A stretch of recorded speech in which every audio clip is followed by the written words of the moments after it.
Welcome and thanks for tuning in for this episode. We're going to be talking today about malicious activity. And there's some malicious activity that maybe you're talking about stuff that occurs on a host or on a network. So it has its own category. And then there's the other stuff that's kind of miscellaneous. It doesn't really have its own grouping. So we throw it in the other category. And that's exactly what we're talking about today, right, Daniel? Yeah, we got a couple of things we got to get through and just didn't have a good bucket to put it in. So other. So we created a bucket for it. Yeah. So we're going to talk first about, I guess, just in general, social engineering attacks, right? Yes. Social engineering attacks. Honestly, it's funny. You know, we stick this in kind of the other malicious activity category, but social engineering attacks are probably the most effective attack type against just about every organization.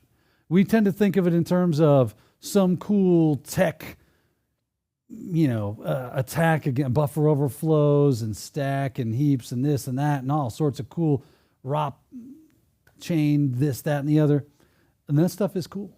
And it works sometimes when you find those lovely little avenues.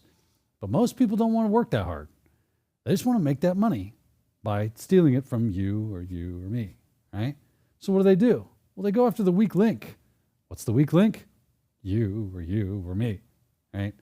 We can be the weak link, and typically we are the weak link, the end user, especially ones that are not technically savvy.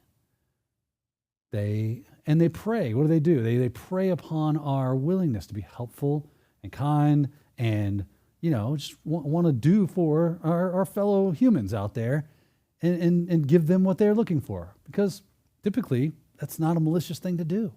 It's not even a bad thing to do. It's kind of encouraged, honestly, as it should be. Except for when it comes to access, when it comes to giving people information. That is where we want to be a little more tight-lipped. I think of the old propaganda posters and things from World War II war effort from the United States of, loose lips sink ships. Did you talk today? Did you tell anybody about something that you've done if you're working on the war effort?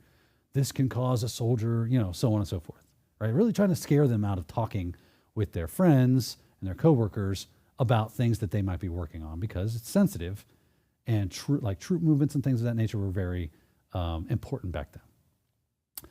So how does that apply with social engineering? Well, I asked Sophia, hey, and maybe I frame it as, I work for your ISP. I'm calling about a connectivity issue that we are having. What kind of connectivity issues have you seen recently? Oh, I haven't seen any. Would it be possible? I'm going to send you a link. Let me log in. I just want to test this. So let me log in. Oh, okay. You got the link? Yeah, just double click that. It's going to ask you to install some software. Don't worry. We'll remove it when we're done. And okay, good. Yeah, I'm driving. I'm running. Yeah, everything looks good, but I'm in. I'm harvesting creds. I'm doing all sorts of stuff. I'm telling her everything's fine. She doesn't know any better, right? Maybe I'm asking her about, who typically works in the day shift when it comes to your IT department? Who's going to be on call today? Maybe she knows, maybe she doesn't. Maybe she's got a sheet if something goes wrong. Like, I call this number. I typically talk with Bob or Sally, and they help me. Oh, okay, cool. Now I'm getting names, usernames. Oh, what's your email address in case I need to send you something? Well, it's this. Cool, now I got what their email structure looks like. Hey, I'm going to send you something. It's just an update script for what we just did, and it'll clean up all that stuff. Just run it, and it should take care of all that stuff. We don't have to do it manually. Cool. Double click. Did you install it? Yeah. If it asks you to any prompts, just yes your way through it. Just next your way through that thing. You got that done? Oh, yeah, it's done. Perfect. Thank you so much, Sophie. You've been very helpful. Now I'm looking at a C2 connection. Social engineering attacks, number one way to go at this thing to gain access.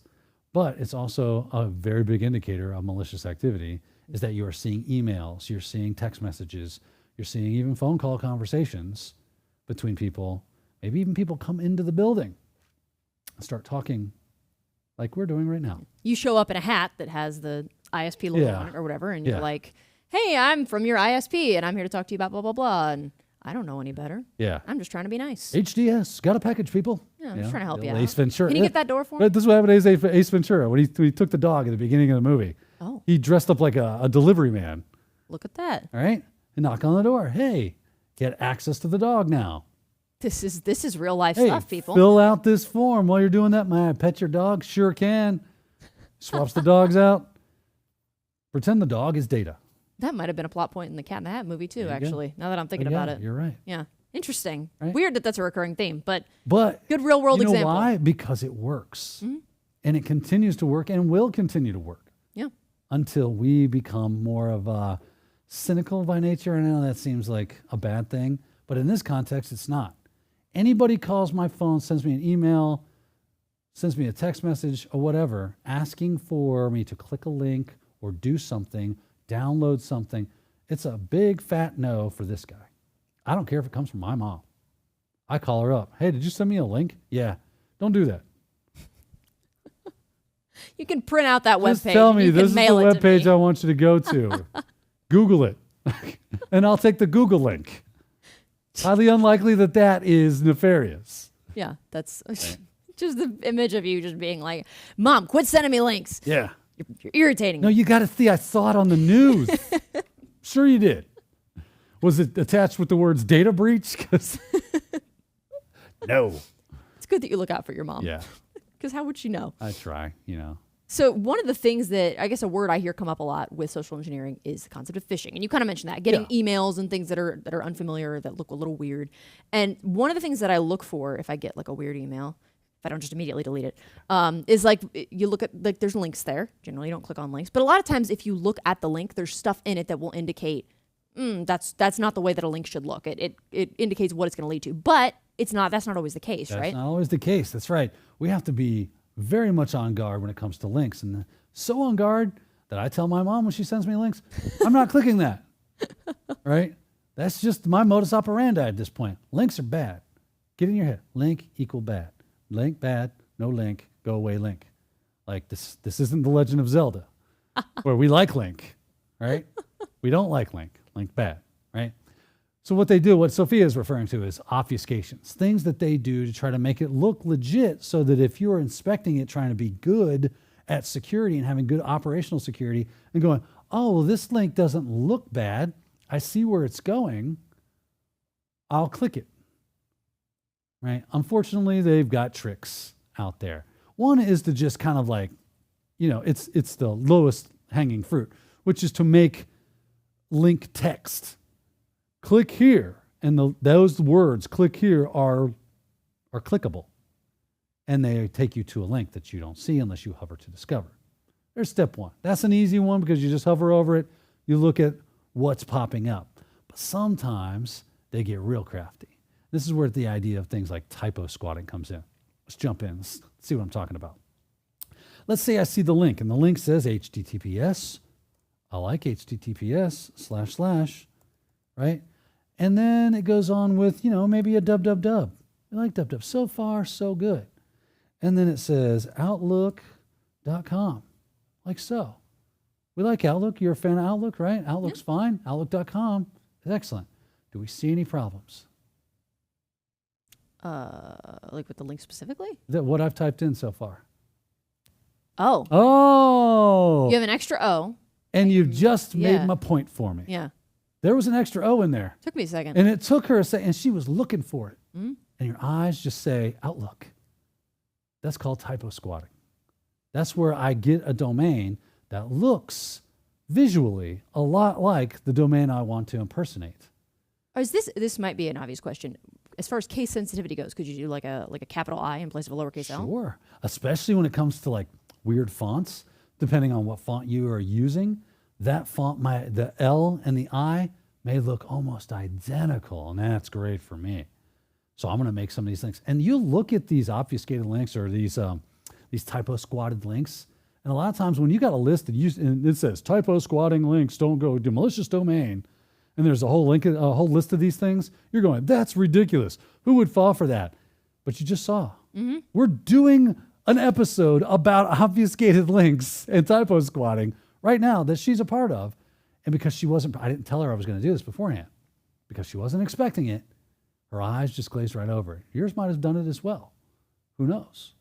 If you were paying attention well enough, maybe you caught it, maybe you didn't. There's definitely somebody out there right now that's like, Sophie. Yes, yeah. There's very obviously an extra O in that link, and there's not even an L, and I don't know what you're doing. It doesn't take a rocket scientist to yeah. see, yes. right? These are the things. But this obfuscates the URL in the link to make it look legitimate.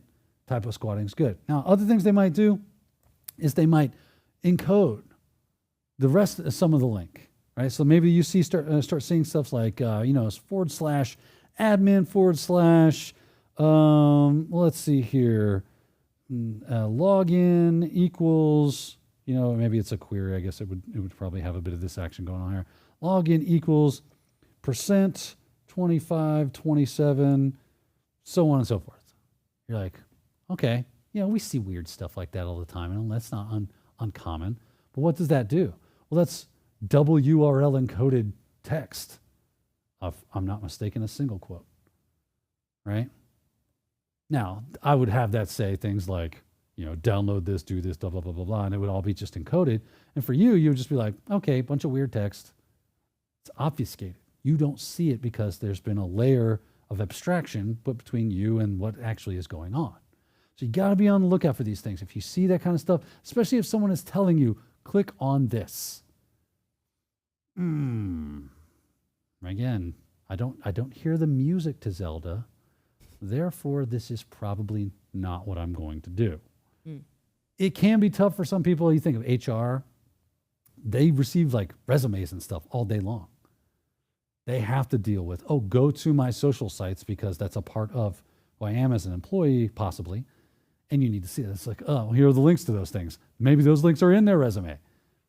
Okay, so it becomes, you have to create sandboxes and safe environments for those types of things to occur so that you can make sure that if something bad does happen, it doesn't permeate out into the world. But through obfuscation, things like typo squatting, using encodings can help them hide what they're doing so that you are none the wiser, even if you're trying to inspect it. I've heard that some people use I guess it would be a marketing tool or something like a Bitly, a URL shortener. Yes. Would that count as link obfuscation? That's a great point. I didn't even think about that. So excellent point. Yes, those URL shorteners like Bitly. What's another one? It's the one I've started. There is a second one. Yes, there is a second one that's very popular, and it's escaping me right now. Tiny URL. Tiny URL. Thank you. Yeah. Got it. Yes, even like legit services like LinkedIn, YouTube, those kind of things. If you put a link into a post, a lot of times it will obfuscate the link. I don't know why they do that, but they do. And it'll be like link.in, blah, blah, blah, blah, and it's short. They do their own URL shortening. Just log into LinkedIn, put my link in there, post the link, grab the URL. Thanks for the URL shortening that you can't verify. Yeah. Right? Makes it difficult. So great point that you brought out, URL shortening. There's a lot of different ways in which you could do this, honestly, but these are the more common ways in which it's done. Okay, so yeah, common ways you might see, I guess, link obfuscation, and that is something that you'll see sometimes when it comes to social engineering attacks. Yep. So good to know. Good to be hand in hand they walk. Hand in hand they walk. Yeah. So stay vigilant. Keep your eyes peeled. Look for the weird stuff, and I guess know what normal looks like, just like we've talked about before. And don't click links. Yeah. It's true. I can't send Daniel anything because he won't click, which is probably good. If he knows if it needs to get to him badly enough, I will bring my laptop over and be like, look at this thing, because I'll look away and act like she's not there. Be like, I feel like somebody's talking to me right now. Well, thank you for walking us through some of these other indicators of malicious activity or some of these other malicious things that we might see, and thank you for joining us for this episode. We'll see you next time.